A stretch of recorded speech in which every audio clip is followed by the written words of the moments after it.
De assunto, porque o Jornal da Record discute essa semana o problema da distribuição de impostos no Brasil. Uma das soluções para esse desequilíbrio, segundo especialistas, passa pelo investimento regional. Políticas de apoio poderiam ajudar a fortalecer as economias locais e, com isso, haveria um aumento na produção e na arrecadação.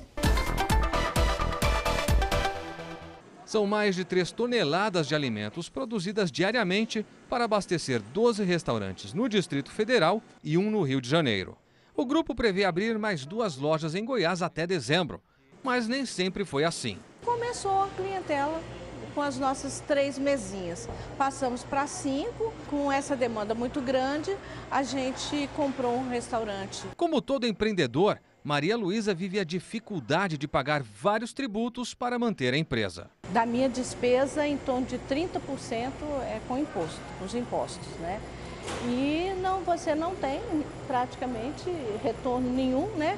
Seria um enorme prazer se a gente pagasse, tivesse o retorno, mas infelizmente a gente não tem. O desequilíbrio na distribuição de impostos acontece no sistema adotado pelo Brasil, chamado de Pacto Federativo. Os estados pagam tributos para o governo federal, que depois redistribui, com um detalhe: os que mais contribuem recebem repasses menores da União.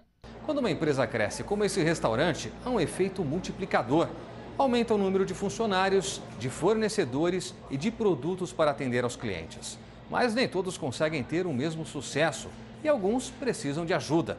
Com os estados acontece algo parecido. Se não houver políticas regionais de desenvolvimento, muitos vão continuar dependentes do governo federal.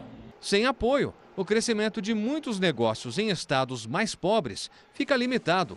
E isso se reflete no pagamento de impostos, que também não aumenta. Enquanto nós tivermos uma concentração de renda e riqueza no Sudeste, os estados pobres, as regiões menos desenvolvidas, vão continuar dependendo de repasses federais, de receitas que são arrecadadas em São Paulo, arrecadadas nas regiões ricas.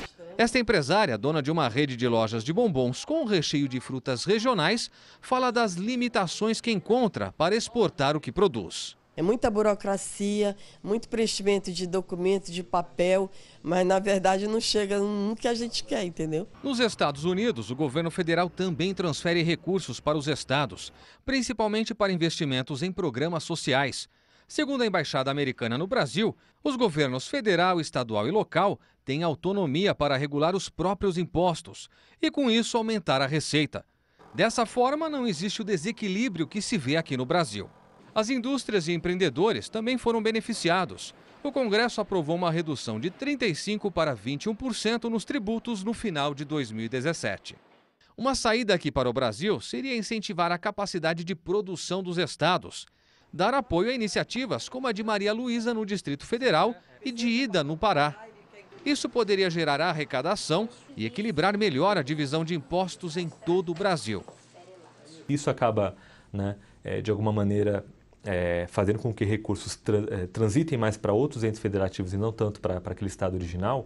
Isso talvez tenha que ser criado algum mecanismo de equilíbrio. Para o autor do estudo sobre o desequilíbrio fiscal, os estados e o governo federal também poderiam revisar suas leis tributárias. Para fazer isso depende muito de um arranjo que vai variar de estado para estado, de qual que é o melhor modelo para a arrecadação própria. Muitas dessas discussões só avançam se o governo federal participar.